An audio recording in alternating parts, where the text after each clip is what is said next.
महालक्ष्मी की लाश मिलने के 5 दिन के बाद एक तरह से ये केस सुलझ भी गया, लेकिन दूसरी सच्चाई ये है कि इस केस का बाकी का सच अब शायद ही कभी सामने आए। वजह यह है कि महालक्ष्मी का जो कातिल था खुद उसने भी कर ली, अपनी जान दे दी। और इस तरीके से 5 दिनों से लगभग बेंगलुरु पुलिस जिस महालक्ष्मी के कातिल को तलाश कर रही थी वो तलाश भी अब खत्म हो गई। लेकिन उस कातिल के खुद को जान देने के बाद अब बेंगलुरु पुलिस के पास कई ऐसे सवाल होंगे जिसका जवाब शायद ही मिलेगा। कैसे बेंगलुरु पुलिस ने शुरू में कहा था कि कातिल कौन है, कैसे जिस कातिल के खुद जान देने की बात अब सामने आई है उसकी तस्वीरें आई हैं, और क्या वजह था जो महालक्ष्मी का कत्ल किया, क्यों उसकी लाश के इतने टुकड़े किए, इन सवालों के जवाब अपनी जान देने से पहले उस कातिल ने एक डायरी में लिखी। वो डायरी इस वक्त उड़ीसा पुलिस के पास है और अब कोर्ट के ज़रिए बेंगलुरु पुलिस उस डायरी, जिसे एक तरह से नोट भी कह सकते हैं, अब हासिल करने की कोशिश कर रही है। क्या थी पूरी कहानी, इस कहानी का सच कैसे सामने आया, पहले वो आपको सुनाता हूँ सिलसिलेवार।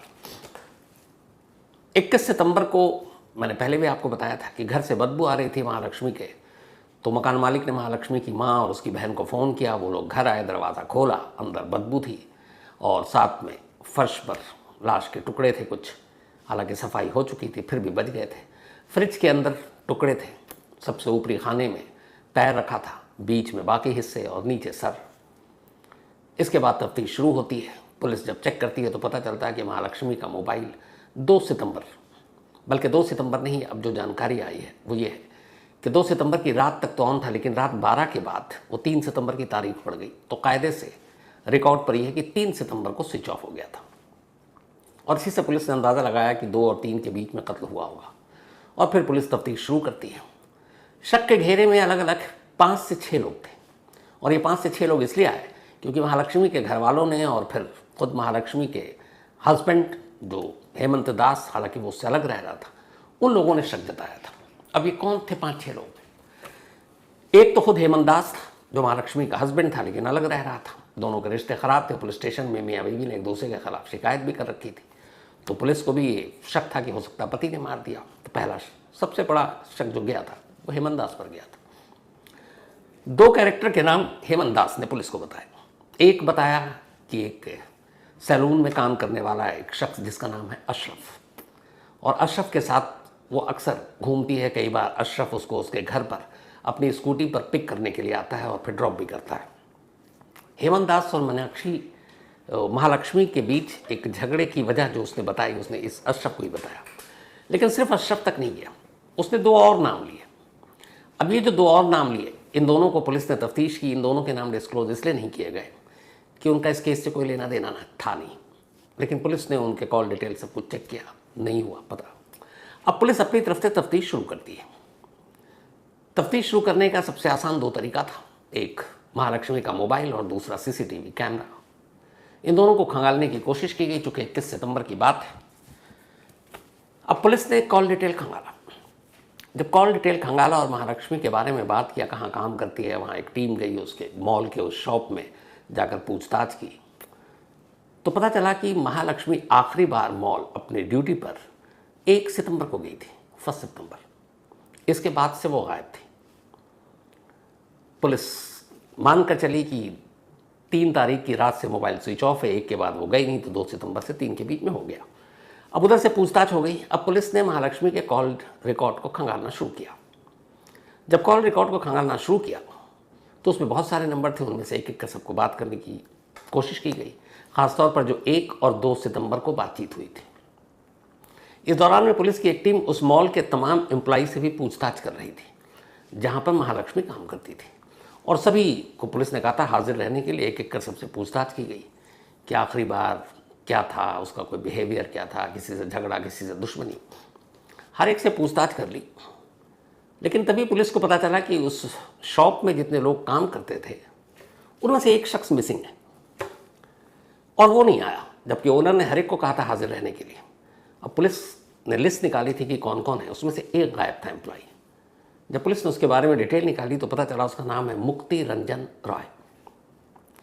अब मुक्ति रंजन राय, जिसकी उम्र करीब 31 साल, ओडिशा का रहने वाला, आखिरी बार वो भी उस मॉल में 1 सितंबर को गया था, और 1 सितंबर के बाद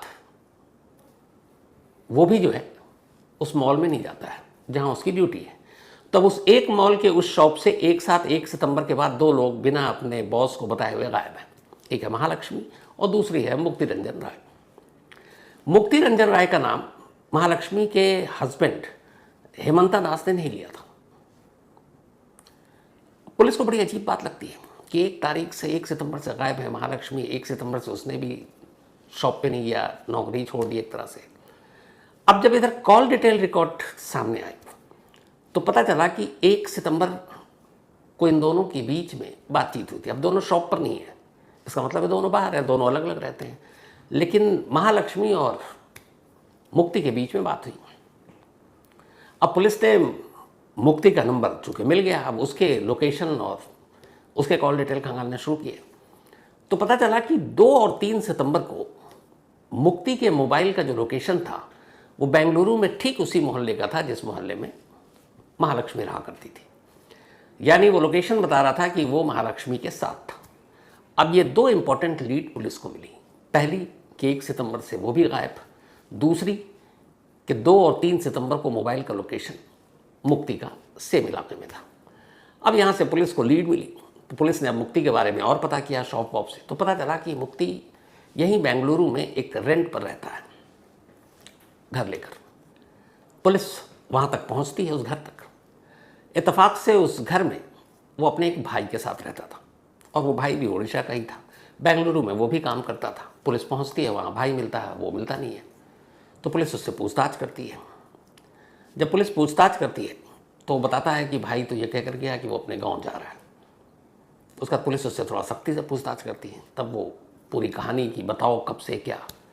तब उसने बताया कि 3 सितंबर को भाई ने मुझे फ़ोन किया और फ़ोन करके कहता है कि वो जो किराए का घर में हम जिसको रहते हैं उसे फ़ौरन खाली कर दो और ख़ाली करने के बाद किसी दूसरी जगह किराए का घर लो। भाई पूछता है कि अचानक ऐसा क्यों, अभी तो यहाँ आए हैं। कहता नहीं, बस किराए का ये मकान छोड़ना और जल्दी निकलना है। तो बोलता है कि क्यों, लेकिन क्या हुआ? कहता मैं फ़ोन पे नहीं बता सकता, मैं घर आकर बताऊँगा। वो कहता ठीक है। इसके बाद भाई घर आता है और उसको बोलता है कि तुम यहाँ से किसी और जगह पे शिफ्ट हो जाओ और मैं बेंगलुरु सिटी छोड़कर इसलिए जा रहा हूँ कि मेरे हाथ एक क्राइम हो गया है, मैंने एक मर्डर किया। पूछता है किसका? वो बताता है महालक्ष्मी का। और ये कहकर कि तुम यहाँ से अलग हो जाओ, मैं भी जा रहा हूँ, और वो बेंगलुरु छोड़ देता है। बेंगलुरु से वो निकल जाता है। ये बात उस भाई से पुलिस तक पहुँची तो अब तीसरा क्लू मिला। पहला दोनों का साथ 1 तारीख से गायब होना, दूसरा 2-3 को मोबाइल का लोकेशन महालक्ष्मी के घर मिलना, तीसरा भाई जो ये बता रहा है कि उसने कन्फेस किया कि उसने महालक्ष्मी का मर्डर किया और इसलिए वो बेंगलुरु छोड़कर भाग रहा है। अब उस भाई के ज़रिए उसके गांव का पता मिल गया। वो पता था ओडिशा में एक डिस्ट्रिक्ट है भद्रक, उसी भद्रक डिस्ट्रिक्ट का वो रहने वाला था। अब पुलिस के पास उसका मोबाइल नंबर था। पुलिस ने अब उसके मोबाइल के थ्रू उसको ट्रेस करना शुरू किया। जब ट्रेस करना शुरू किया तो देखा है कि उसका लोकेशन जो है उस वक्त भुवनेश्वर था। जब पहली बार ये सारी चीज़ें, मतलब 21 को ये खुलासा हुआ और ये 22 और 23 की बात बता रहा हूँ, सितंबर की, भद्रक था, भुवनेश्वर। अब पुलिस की फ़ौरन टीम निकलती है, लेकिन फिर गड़बड़ ये होता है कि वो नंबर चेंज होता है, वो सिम निकाल कर फेंक देता है। शायद मुक्ति को इस बात का एहसास था, क्योंकि 21 के बाद अचानक मीडिया में ये खबर आ जाती है कि बेंगलुरु में एक महिला की लाश फ्रिज के अंदर इतने टुकड़ों में मिली, हर जगह अखबारों में खबर छप जाता है। तो उधर ओडिशा में भी ये खबर अखबारों में छप चुका है। अब वो उसे पता चल जाता है तो वो ओडिशा को भी अब छोड़ने की कोशिश करता है, क्योंकि उसे पता है कि उसका भाई वहाँ है, वो भी पुलिस के हाथ आ सकता है, तो सच्चाई गाँव पता चल जाएगा। तो अब सबसे पहले तो वो सिम निकाल कर बाहर फेंक देता है और एक नया सिम खरीदता है और उस नए सिम को उसी मोबाइल में डाल देता है। यहाँ पे उससे एक चूक हुई। डालने के बाद अब वो वहाँ से निकल जाता है हावड़ा, बंगाल, कोलकाता। अब वहाँ जाता है, इधर उधर भटकता है। अब चूंकि उसने सिम तो बदल लिया लेकिन मोबाइल वही था, तो उस मोबाइल वही होने की वजह से उसका लोकेशन अब भी पता चल रहा था। अब बेंगलुरु पुलिस ओडिशा पुलिस से कांटेक्ट करती है और बताती है कि भद्रक डिस्ट्रिक्ट में ये गांव, ये शख्स, इसका नाम, और इसको आप ढूंढें। इस बीच खुद बेंगलुरु पुलिस की टीम जो है, तीन टीमें ओडिशा के लिए निकल चुकी थी। अब ये सारी कवायद चल रही है मुक्ति को पकड़ने के लिए, और मुक्ति को यह है कि गांव तक पुलिस जाएगी। वो बंगाल चला गया, लेकिन फिर उसे लगा कि शायद बंगाल में भी कुछ हो सकता है या उसके दिमाग में कुछ और चल रहा है। 23 तारीख की शाम को वो बंगाल छोड़ता है और वापस ओडिशा की तरफ निकलते आता, वही भद्रक डिस्ट्रिक्ट, जहां उसका उसी डिस्ट्रिक्ट के गांव में घर है। 24 सितंबर की देर रात करीब 10 साढ़े 10 बजे वो अपने घर पहुंचता है। अंधेरा हो रहा था, गांव में चुपचाप से वो घर पे जाता है। अभी तक घर वालों को ये पता नहीं है कि बेंगलुरु में कुछ ऐसा हुआ है और उसका बेटा उस केस में वांटेड है, उन्हें कोई जानकारी नहीं। लेकिन वो आता है अपना लैपटॉप लेकर, घर में रुकता है, और उसके बाद घर में उसके माँ बाप थे, और फिर खाना वाना खाकर पूरा परिवार सो जाता है। लेकिन ठीक सुबह 4 बजे जब पूरा परिवार सो रहा था, तब मुक्ति चुपचाप से उठता है, अपने फादर के नाम की रजिस्टर्ड बाइक को उठाता है, बाइक या स्कूटी जो थी, एक बैग उसका जो लेकर आया था वो बैग अपने साथ रखता है, उसका जो लैपटॉप था वो रखता है, उसका जो मोबाइल था वो रखता है, और फिर 4 बजे सुबह अंधेरे में वो अपने घर से बिना घर वालों को किसी तरह की कोई खबर दिए, और वो सब सो रहे हैं, वो घर से निकल लेता है। घर से करीब 3 किलोमीटर तक वो बाइक चलाता है। 3 किलोमीटर के बाद वहाँ पे एक इलाका है, एक कब्रिस्तान का इलाका है, वहाँ पहुँचता है, बाइक पार्क करता है, एक पेड़ है, और फिर उसके बाद सुबह हो जाती है। सुबह करीब 7 बजे जब रोशनी आई, कुछ लोग उधर से गुजरते हैं, पेड़ से एक शख्स की लाश को लटका देखते हैं। फ़ौरन पुलिस को खबर की जाती है। पुलिस करीब 8 बजे मौके पर पहुंचती है। अभी तक पुलिस को कुछ पता नहीं है कौन है क्या है। जब पुलिस पहुंचती है तो देखती है कि वहाँ पे एक बाइक है, लैपटॉप है, एक बैग है। अब पुलिस की टीम आई, उसके बाद लाश को उतारा जाता है। फिर कुछ गांव वाले बताते हैं, और वो जो सारी चीज़ें थी उससे पता चल गया कि ये कौन है। घर वालों को खबर दी जाती है, घर वाले आते हैं, फिर लाश को अस्पताल ले जाया जाता है। अब इसके बाद जो उस इलाके के थाने के SHO हैं, उन सारी चीज़ों की तलाशी करते हैं। उन्हें एक डायरी मिलती है, और उस डायरी में ही एक नोट लिखा हुआ था, और उस नोट से ही ये पता चला पहली बार कि ये बंदा कौन है और इसने क्यों इस तरह से अपनी जान दी। जो नोट की कुछ लाइनें थी उसमें ये थी कि मैंने अपनी, जिससे मैं प्यार करता था, अपनी प्यारी महालक्ष्मी को 3 सितंबर को मार डाला। ये उसके सुसाइड नोट की कुछ लाइनें कि 3 सितंबर को मैं जिस महालक्ष्मी से प्यार करता था, मैंने उसका कत्ल कर दिया। और उसने बताया कि मैं असल में उसके बिहेवियर, उसके बर्ताव से बहुत तंग आ गया था, और इसी बात को लेकर हमारी लड़ाई हुई। इस लड़ाई के दौरान मामला हाथापाई तक पहुंची। मुझे गुस्सा आ गया, मैंने उसका सर पटक दिया। इसके बाद वो थोड़ी सी बेहोश हो गई। फिर मैंने उसके सर पर ज़ोर से मारा, वो गिर पड़ी, और मुझे लगा कि शायद अब वो मर गई। और ये सब कुछ अचानक हुआ और गुस्से में हुआ, क्योंकि उसके बिहेवियर और उसके कुछ और ऐसे रिश्ते थे जिसको लेकर उन दोनों में झगड़ा होता था, पर्सनल रीज़न थे। तो 3 सितंबर को भी ये झगड़ा हुआ, और इसकी पहले से कोई प्लानिंग नहीं थी। उसमें यह है कि ये जो कुछ हुआ अचानक हुआ, और सिर्फ उसके कंडक्ट और बिहेवियर से मैं परेशान था, और वो मुझसे लड़ रही थी। लड़ने के दौरान हाथापाई हो गई हम दोनों में, और फिर मैंने उसके सर पे मारा, और उसके बाद उसकी मौत हो गई। और फिर उसने लिखा है कि फिर मैं बचने के लिए मैंने उसकी लाश के टुकड़े किए, और उन टुकड़ों को फ्रिज में रखा, सफाई की घर की, और ये सब करने के बाद मैं चुपचाप उस घर से निकल गया। महालक्ष्मी के कत्ल का गुनहगार मैं हूँ। ये मुक्ति रंजन रॉय ने एक डायरी पर नोट लिखा है। अब ये एक सरकारी दस्तावेज है, और इसी नोट से ये पता चला कि ये जो भद्रक डिस्ट्रिक्ट में ये जो लाश मिली है, इसका कनेक्शन बेंगलुरु के महालक्ष्मी केस से है। इत्तेफाक से 3 उधर टीमें बेंगलुरु पुलिस की उड़ीसा में थी, पुलिस से कांटेक्ट कर चुकी थी। अब उनके पास उस गांव का भी एड्रेस था, वहाँ तक वो पहुँच, क्योंकि पहले टीम बिखरी हुई थी कि बंगाल में है वो कहीं, उसका लोकेशन मिला। फिर पता चला कि नहीं, वो उड़ीसा आ गया है। अब वो टीम पहुँच रही है, लेकिन उससे पहले ही ये सब कुछ हो जाता है। कुछ घंटों का फ़र्क था। जब बेंगलुरु की टीम, हो सकता है अगर कुछ घंटे पहले पहुँच जाती तो शायद मुक्ति को जिंदा पकड़ लेती उस रात, अगर गांव के बाहर जाल बिछा कर बैठती।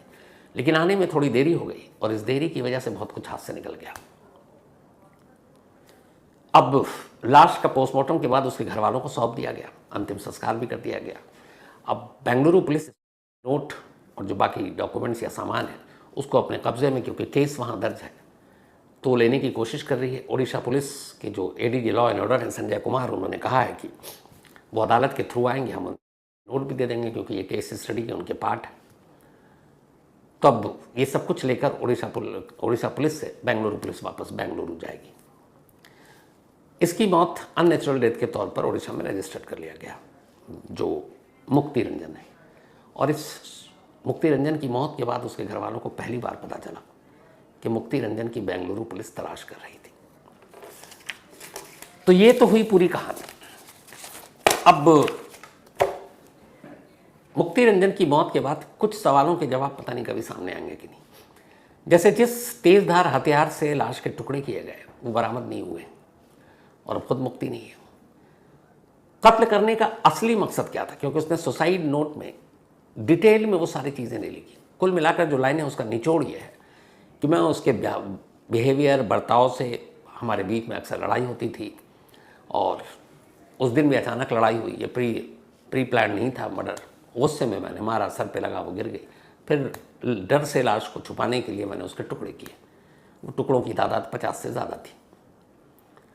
तो बस इतनी सारी चीज़ें हैं। हथियार नहीं मालूम, मोटिव नहीं मालूम, या इसके पीछे उसके साथ कोई और शामिल था ये भी पता नहीं है। तो खैर बेंगलुरु पुलिस का ये केस एक अजीब मोड़ पर आकर एक तरह से ख़त्म हो गया। तो ये तो इस पूरे केस की बात थी। अब आते हैं उस बात पर कि ऐसे केस में कई बार जो शक के घेरे में है उसके नाम क्यों नहीं बताए जाते हैं। जैसे हालांकि मैंने डिटेल में आपको जवाब दिया था।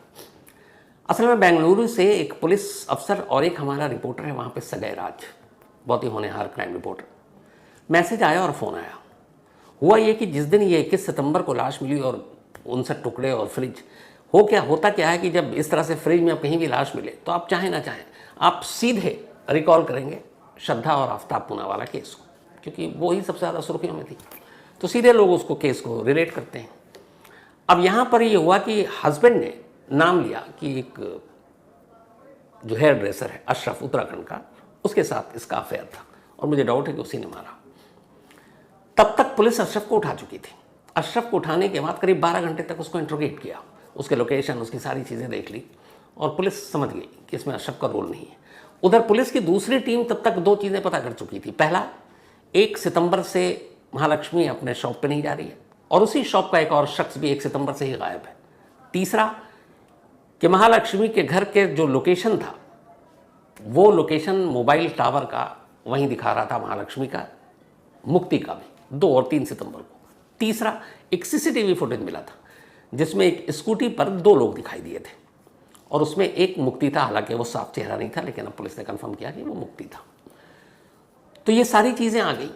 अब इसी वजह से उधर से एक पुलिस ने रिक्वेस्ट की कि अगर आप पहले से नाम लोगे तो जो ये हुआ इस केस में, अब इसके लिए पता नहीं कौन कौन जिम्मेदार हो सकते हैं, कि बंगाल में है, उड़ीसा में है, और ये शायद मीडिया में खबर आने के बाद उसे पता चल गया, उसे लगा कि पुलिस तो अब पहुंचने वाली है और आखिर में वो खुद ही अपनी जान दे देता है।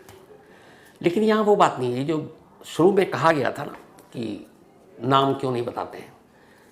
तो आज सच्चाई बताता हूँ आपको।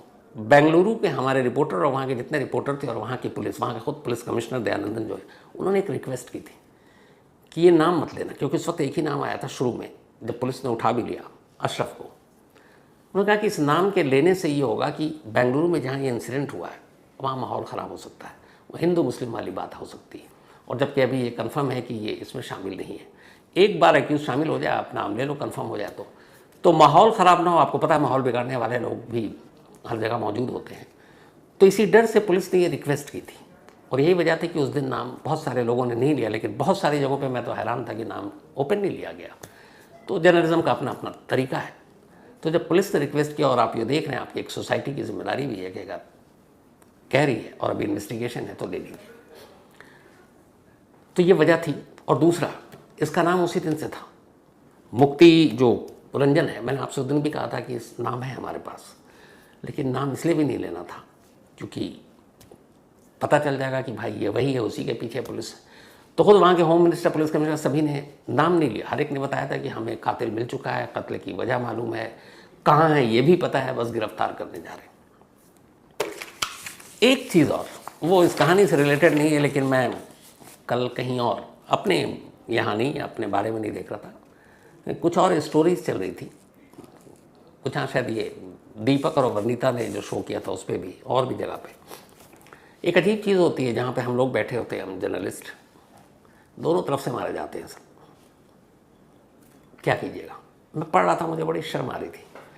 उसमें ये था कि बहुत सारे जो मुस्लिम भाई हैं वो इस बात पे खुश हो रहे थे कि कहाँ है अब्दुल, कहाँ है अशरफ, अब तो ये कोई हिंदू निकल आया।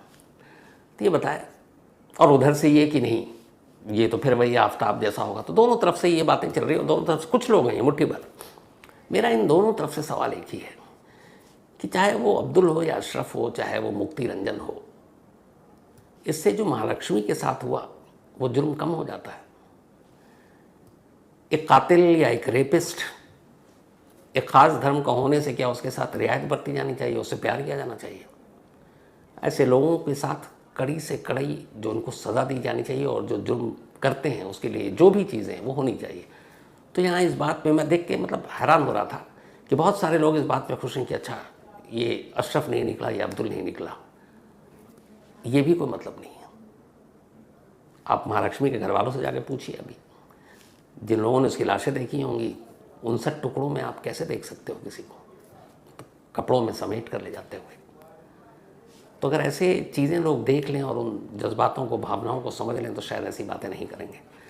तो मेरी जितनी भी आप लोग हैं से बस एक ही रिक्वेस्ट है, ये सब करने से क्या होता है ना कि हम एक अच्छा और सभ्य समाज जिसमें रहना चाहते हो उसमें कहीं ना कहीं थोड़ी सी कड़वाहट आती है। तो ऐसा होना नहीं चाहिए। मैं बार बार कहता हूँ, एक क्राइम, एक क्रिमिनल, इसको सिर्फ और सिर्फ उसी तरह से देखना चाहिए। हो सकता है बहुत सारे लोगों को मेरी बात अजीब लगे, कई लोगों ने मुझे कहा कि आपको सफाई भी नहीं देनी चाहिए। नहीं, फ़र्ज़ है, जहाँ गलती है वहाँ गलती की तरफ बोलना चाहिए। अगर आप नहीं बोल रहे तो फिर फ़ायदा नहीं यहाँ बैठने का ना, क्यों बैठूँ मैं। सिर्फ आपको लोरी की तरह कहानी नहीं, अगर मेरी इन बातों से एक दो लोगों की भी सोच बदल जाए तो मुझे लगता है मेरी सबसे बड़ी कामयाबी वही होगी, बाकी चीज़ें नहीं है। तो इसीलिए जब भी कोई क्राइम हो, ये मत देखिए कि उसका नाम मुक्ति है कि अब्दुल है या अशरफ है।